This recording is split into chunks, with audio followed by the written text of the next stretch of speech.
टीका करण्यासाठी उभा नाहीये. आज मी उभा आहे माझ्या मतदारसंघातले महत्वाचे प्रश्न. आज मी बघितला हायवे, हा हायवेचं पूर्ण सर्वेक्षण मी केलेले 2008, 2009, 2010 आणि 2011ला 4 वर्ष पूर्ण रस्ता फिरून बघितलेल्या अगदी सिन्नर पासून खेड पासून सिन्नर पर्यंत आणि मग रस्ता तयार झाला. 2005 पासून मी पुणे नाशिक रेल्वेसाठी पाठपुरावा करतोय. 13 वर्ष पाठपुरावा केल्यानंतर डीपीआर तयार झाला. दुर्दैवानं माझा पराभव झाल्यानंतर रेल्वेचा प्रकल्प हल्ला नाही, जागेवरच राहिला. काही जागेवरच आहे, एकही इंच फाईल अजून हल्ली नाही. आता हे कामाला चाकणच्या ट्रॅफिकवर तुम्ही काहीतरी व्हिडिओ तयार केले, टीका केल्या. काय झालं चाकणच्या ट्रॅफिकचं 5 वर्षात? 5 वर्षामध्ये चाकणची ट्रॅफिक सुधारली का? डबल बिघडली आहे ट्रॅफिक. त्याच्यावर काही तोडगा नाही. आणि मग सांगितलं जातं की आता टेंडर निघालं, हे मंजुरी ते मंजुरी 19,000 कोटी. माझी ग्रामीण भागातली जनता हुशार आहे, ती काय अडाणी नाही. नुसते 19,000 कोटी म्हटले तर लोक विचारतील 1700 दिवस तुम्ही कुठं होतात, तुम्ही काय काम केलं, कुणाला भेटले. हा सगळा प्रश्न जर आला तर मग कुठंतरी आता उत्तर द्यायला लोकांकडे काही नाही. काय उत्तर देणार?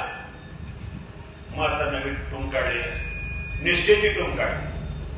मी एकनिष्ठ, मी पवार साहेबांसोबत एकनिष्ठ. अहो ती ठीक आहे ना, माझ्या गावातल्या विकासाचं काय, चाकणच्या ट्रॅफिकचं काय? भले तुम्ही एकनिष्ठ आहात, आम्ही तुम्हाला आवड देऊ अजून एखादं संसद रत्न, अजून एक संसद देऊ, पण चाकणच्या ट्रॅफिकच्या प्रश्नाला कधीतरी तो थोडा तुमच्या कोलेमाळ्याच्या रस्त्यासाठी 5 वर्ष लोकांनी, तुमच्याच लोकांनी तुम्हाला आंदोलन करून त्रास दिला, आंदोलन केली. त्या रस्त्याच्या भूसंपादनासाठी 25 कोटी रुपये लागत होते.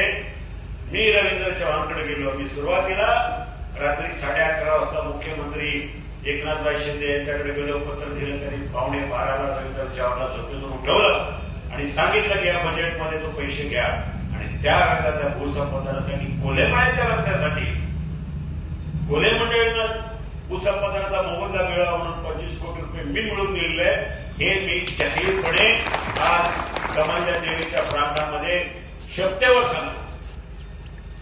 मग आपण नक्की काय केलं आणि मग कुठल्या आधारावर आपण निवडणूक लढताय आणि काय जनतेला सांगताय निष्ठेच्या गप्पा? अरे निष्ठा माझी जनतेशी असते. एखाद्या व्यक्तीबरोबर निष्ठा ठेवणं आणि माझ्या सर्वसामान्य गोरगरीब 25 लाख जनतेशी निष्ठा ठेवणं ही महत्वाचं समजतं. लोकांना निधी नाही, लोकांना भेटणं नाही, गावभेट नाही, काय नाही, ही लोकांची गद्दारी आहे. आणि म्हणून निष्ठेच्या गप्पा सांगू नये. ही निवडणूक महत्वाची आहे. आज पुणे नाशिक रेल्वेच्या प्रकल्पासाठी येणाऱ्या 5 वर्षामध्ये 25,000 कोटी रुपयाचा निधी लागणार आहे.